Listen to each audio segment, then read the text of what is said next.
Bueno, entonces quiero que veamos esta presentación de este conferencista para que podamos mirar un poco el manejo del conflicto. Vamos a compartir.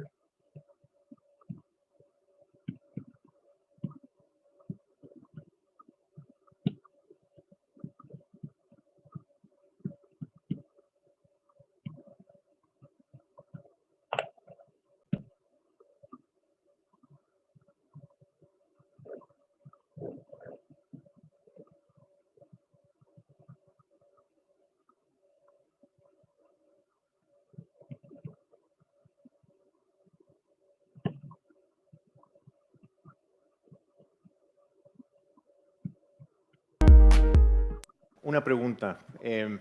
¿Cuál sería un número razonable de muertes violentas para considerar que una ciudad es una ciudad segura o es una ciudad peligrosa? O sea, ¿cuál es ese límite?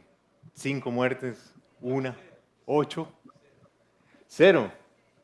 O sea, a veces nos preguntábamos si estábamos leyendo inclusive algunas ciudades desarrolladas que estaban tratando de alcanzar ese número 0 y aún así parece que esa versión última es demasiado caro para conseguir con respecto a todo, ¿verdad? O sea, una ciudad como la que vivimos aquí, pues le falta un trecho, ¿no?, para llegar al 0. Pero la pregunta es si el conflicto puede eliminarse completamente, ¿verdad? O sea, no se puede erradicar el conflicto, se puede hacer, somos naturalmente violentos o no. Es más, puede ser una pregunta todavía más compleja, es si somos parte de, digamos, una cadena evolutiva y el conflicto es parte de esa necesidad que tenemos y nos hace avanzar, nos hace evolucionar. ¿Será que, por ejemplo, a ver, todas esas imágenes que vemos todos los días en la prensa, en la televisión, los videojuegos, nos hacen más violentos o son un reflejo de lo que ya de por sí somos, ¿no? Nos están condicionando o no nos están condicionando. En realidad, cuando nos preguntamos, por ejemplo, en Honduras, un poco en la vorágine de violencia en que estamos involucrados aquí como país, nos preguntamos a qué se debe. O sea, un país que tiene cultura viva, que tiene naturaleza, que tiene mares, que tiene recursos, jóvenes, ¿por qué estamos metidos en este problema? ¿Verdad? O sea, ¿será que el conflicto no puede ser resuelto? O sea, el conflicto tiene que ser de alguna vez mediado. Y sobre todo la pregunta sería si nosotros queremos o tenemos que jugar algún papel en todo esto, ¿verdad? O sea, mi papel es solo retirarme, no ser parte de un acto violento, o si tenemos algo positivo que aportar. Todo este tema empezó hace como 3 años en una conversación que tuve con un líder garífuna de la Ceiba y estábamos platicando, ¿no? O sea, estábamos un rato ahí conversando y en la tele estaba precisamente pasando el noticiero. Entonces el noticiero pasaba alguna cosa y la otra, y una muerte, y una extorsión. Y entonces ahí iba, digamos, en una cadena de cosas que cada día estamos más acostumbrados, ¿no? A ver, en abrir y ver los sucesos y un poco todas esas imágenes que se nos llenan. Y entonces, platicando de otra cosa, el Señor interrumpe y lo que me dice de repente es, qué raro, que busquen siempre fuera soluciones a problemas que grupos como nosotros, o sea, grupos étnicos, grupos tradicionales, tenemos ya algunas prácticas que hacen que las cosas no lleguen a complicarse tanto como están complicándose. Y entonces, o sea, no terminé de entender bien qué era lo que estaba hablando. O sea, estaba hablando de que eran menos violentos que el resto del país. O sea, no me quedó muy claro, lo dejamos así. Y con el tiempo he seguido, o sea, no he podido dejarlo pasar. Me complica siempre que me acuerdo de él y digo, bueno, pero ¿qué es lo que estamos hablando? Y bueno, yo trabajo desde hace como 12 años en proyectos de desarrollo. Hago un poco de todo, o sea, he trabajado en proyectos desde arte y cultura, he trabajado en proyectos inclusive de violencia urbana, pero también de gestión de ciudades. Pero una de las preocupaciones que he tenido siempre es tratar de involucrar tecnología dentro de la ejecución de esos proyectos, ¿verdad? O sea, cómo se puede usar herramientas tecnológicas dentro de los proyectos. Y evidentemente la primera pregunta que viene después es, pero bueno, ¿sirve para algo? ¿Ya? ¿O es una pirotecnia de algo que está de moda, de algo que hay que comprar, el último aparato, o realmente eso puede apoyar a algo, no necesariamente a sustituir algún espacio de convivencia, pero sí, por lo menos, favorecer o abrir más espacios, buscar la comunicación. O sea, esa siempre ha sido una de mis preocupaciones con respecto a la tecnología.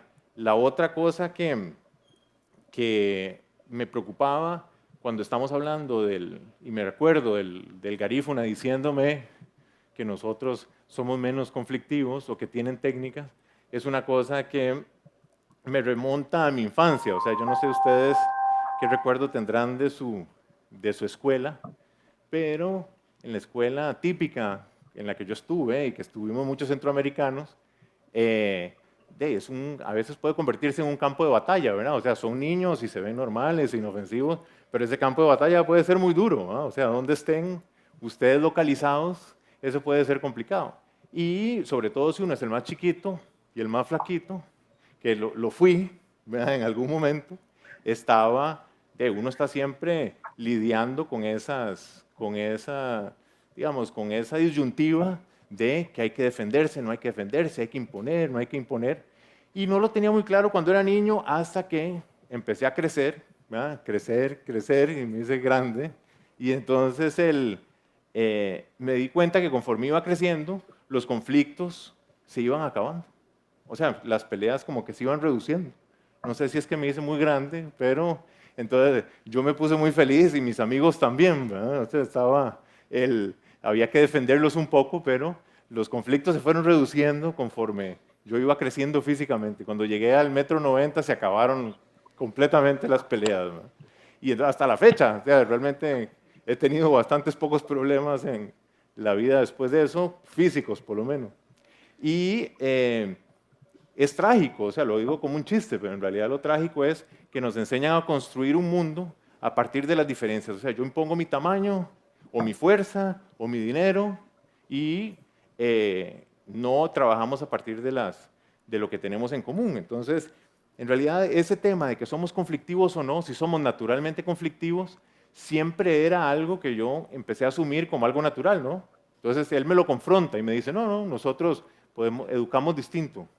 Ah, ¿cómo? Y entonces, claro, ¿qué hice y por dónde pasé toda mi infancia trabajando? Cuando hace unos 3 o 4 meses decidí, o sea, seguía con ese tema, ¿verdad? De las culturas tradicionales y hay algo que aprender, algo que enseñar y sobre todo en Honduras, que tiene tantos grupos que todavía sobreviven. Entonces el tema era, bueno, tratemos de averiguar un poco dónde está o sea, si hay una respuesta o no, o sea, no hay nada que perder y hay mucho, de repente, mucho que conocer y aprender de ellos.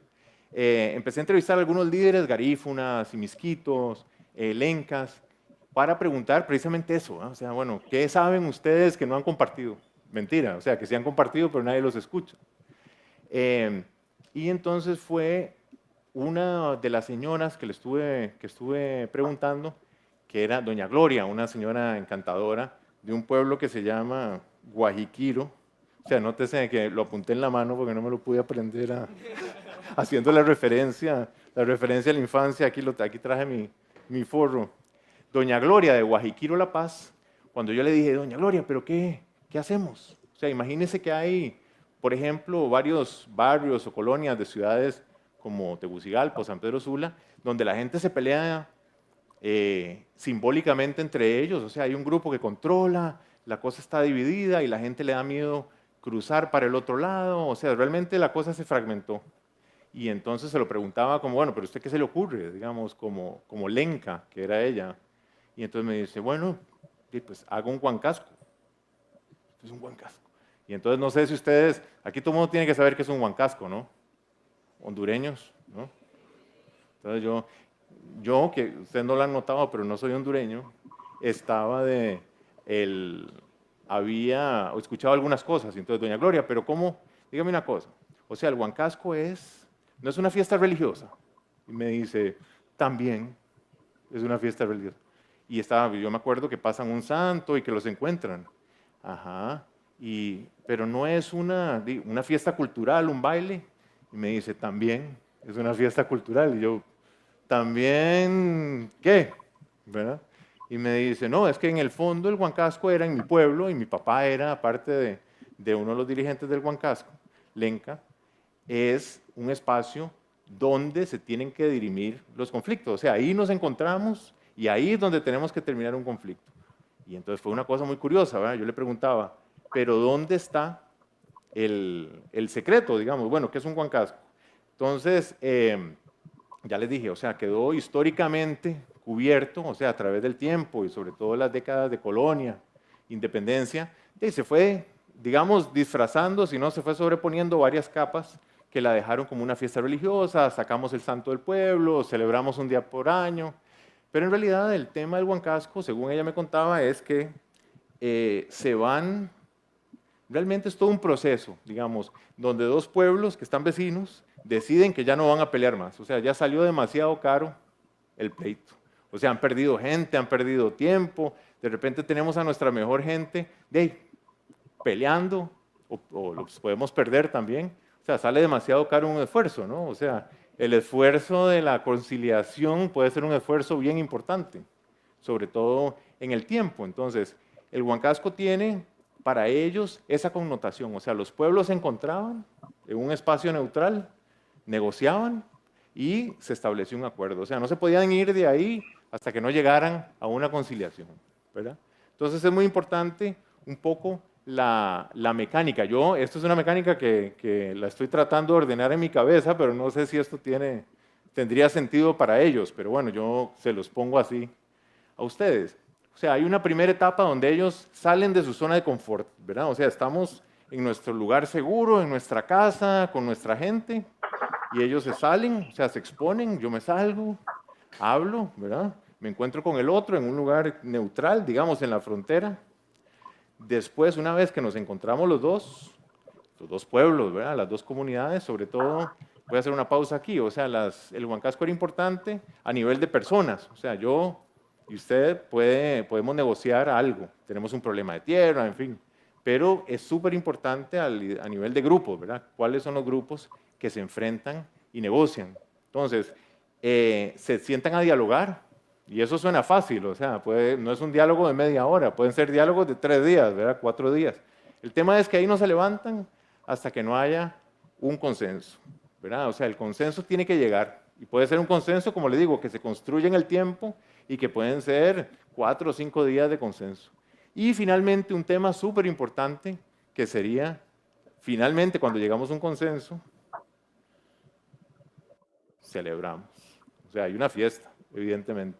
Entonces, el Huancasco es bien importante el tema de la celebración, porque la celebración, evidentemente, celebramos que llegamos a un acuerdo, pero la celebración se convierte en una conmemoración. O sea, el tema, y me lo decía ella claramente, el tema no es solo que llegamos a un acuerdo, ¿verdad?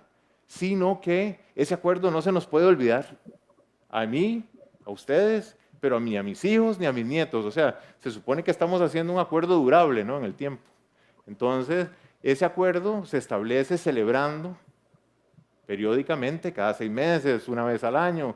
Ahí lo decidimos, tenemos que celebrar y tenemos que reactuar el acuerdo, ¿verdad? O sea, ese acuerdo se firmó, nos costó, pero teníamos un conflicto que nos estaba causando pérdidas y problemas. Entonces, estamos aquí para celebrar que llegamos a un acuerdo y ese acuerdo tiene que ser respetado. Entonces, ahí es súper importante. Ahora, ya vi algunas caras aquí cuando dicen, bueno, ya, pero ahí viene con el cuento de que todo lo pasado fue mejor, pero que lo viejo hay que reinventarlo. Sí y no. O sea, creo que tenemos que salir un poco del esquema de que todo lo malo, o sea, que todo lo viejo es malo y que todo lo nuevo es bueno, porque en realidad sí, efectivamente, o sea, hay cosas viejas y pasadas que han sido superadas, o sea, temas de derechos humanos, temas de medicina, efectivamente, o sea, en los tiempos modernos han venido a aportar bastante, pero efectivamente los tiempos presentes, o sea, descubrimientos recientes también pueden ser bastante perjudiciales. Entonces es un poco una apuesta de cosas con las que estamos viviendo que pueden ser articuladas distinto. En el tema del Huancasco y, por ejemplo, de las culturas de los grupos étnicos, como en Honduras, un tema que es bien importante es que ellos, solo la prueba de que estén hoy todavía como un grupo bien constituido, o por lo menos medianamente constituido, con su identidad, con ciertas prácticas, quiere decir que saben algo, ¿verdad? O sea, por lo menos una forma de mediar, a pesar de todos los conflictos que tienen, ¿no? Que se respeta la lengua, la tierra, o sea, hay un tema de mediación que ellos ya saben. Entonces, una de las críticas que decía cuando uno expone, bueno, pero es que eran grupos tradicionales, te van a decir, ah, no, pero eso es muy fácil, porque eso eran grupos pequeñitos que estaban por allá, un poco enmontañados. ¿Qué tiene eso que ver con una ciudad como San Pedro Sula, ¿no? O sea, esto es una urbe, hay un montón de gente. Y yo, bueno, sí, tal vez son grupos demasiado aislados y pequeñitos, y la realidad es distinta. Bueno, y recuerdo que unos días después me fui para mi casa, claro, el guarda, la reja, no se podía hacer, ahora está en el tema del barrio seguro con un portón, y la gente encerrada en sus casas, a las 7 de la noche no hay nadie, ¿verdad? Y la gente queda aislada. Yo decía, qué raro. O sea, nosotros construimos nuestros propios guetos también, ¿verdad? O sea, estamos cada vez más encerrados, entre más complicada se pone la situación de violencia, más nos encerramos, ¿verdad? Somos grupos. Bueno, acuérdense que estábamos hablando de la crítica de que vivimos en una ciudad y en una urbe y que hay cosas que no aplican. Entonces, uno de los temas que el Huancasco diría es, no, el tema de la fragmentación es un tema caro, ¿verdad? O sea, entre más divididos estamos, más fronteras tenemos, ¿verdad? Y más conflictos podemos tener con gente. Entonces, si realmente el tema es un tema de diálogo, ¿verdad? O sea, hay que sentarse a dialogar. Volviendo al cuento de la tecnología, uno dice, ¿cómo es posible que estemos hablando de que hay problemas de comunicación cuando todo lo que ando encima me habla, ¿verdad? O sea, me chatean, me encuentran, no me puedo esconder, ¿verdad? O sea, me escriben por todas partes, me llaman, estoy 100% localizable todo el tiempo. Es más, y quiero estar localizable. Ya se convirtió parte de la canasta básica ponerle saldo al teléfono, ¿verdad? Si no, puede ser un problema, porque alguien tiene que encontrarme. Entonces, ¿cómo es posible que nos lo hagamos, o sea, que tengamos esos problemas ahí que persisten? Hay un estudio que salió hace poco sobre uso de redes sociales y lo más interesante era que decían que se habían hecho un estudio en algunas de las redes como el Facebook o el Twitter y la mayoría de la gente tenía la mayoría de sus contactos gente que ya conocía de antes. O sea, no se convirtieron en el mundo, o sea, no se conocieron en el mundo digital. O sea, mis amigos mayoritariamente, y piénsenlo ustedes, digamos, sus propios contactos. No, es gente que ya conocí y nos comunicamos por el Facebook, pero no nos conocimos en la red, o sea, no hay otro espacio. Y la misma cosa con el Twitter, o sea, yo sigo todos los newsfeed ahí de noticias, yo sigo cosas que son de mi interés. O sea, lo que quiere decir con esto es que seguimos, a pesar de las nuevas tecnologías y lo conectados que estamos, seguimos estando viviendo en guetos. O sea, estamos encerrados con nuestros propios amigos, no trascendemos esa parte de ahí. Y entonces, de repente, o sea, vivimos físicamente encerrados porque la ciudad es violenta, vivimos conectados, pero solo con nuestras propias conexiones, ¿verdad? Solo con nuestros amigos que conocimos en la escuela o en la universidad. O sea, seguimos viviendo aislados. Entonces, ¿por qué me están diciendo que una práctica, como pueden ser muchas otras que salen de los grupos tradicionales, no va a ser aplicada si realmente vivimos fragmentados y encapsulados? O sea, capaz que sí. O sea, ¿por qué no podemos hacer un Huancasco en una red social donde conozcamos gente distinta de otro lado, que no conoceríamos si no fuera por ese espacio? ¿Por qué no podemos hacer un Huancasco entre dos colonias que no se hablan, donde la gente no puede transitar y que se haga una celebración finalmente? O sea, ¿por qué, por ejemplo, salimos de aquí y en lugar de ir a buscar a nuestros aleros de siempre, ¿por qué no salimos pues a buscar ese país que nos necesita y ese país que necesita ser reconstruido? Tal vez ahí es donde está la respuesta que andamos buscando, ¿verdad? En esos grupos. Bueno, muchas gracias.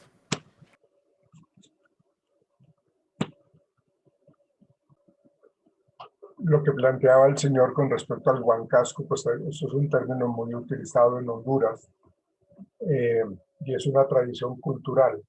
Y el Huancasco, en cierta manera, no es otra cosa más que eh, una convivencia con hermandad, con paz.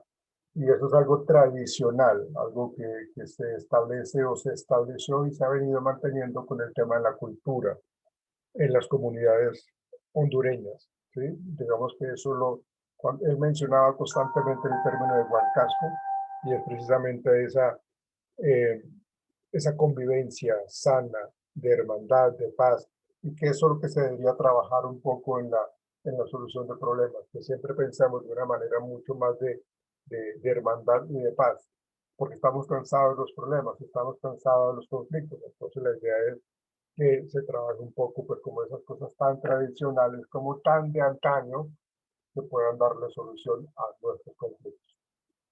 Bueno, muchachos, ahora más tarde les habilito para las personas de salud ocupacional, les habilito lo del texto, lo del foro para que lo suban, por favor, ¿ok? Mañana nos veremos. Que tengan un feliz día, muchachos, señoritas, y nos vemos mañana. Chao, que Bueno, estén bien. gracias. Vale, profe, gracias. Gracias. Hasta luego, buen día. Profe, Chao, gracias. chao, que estén bien. Chao.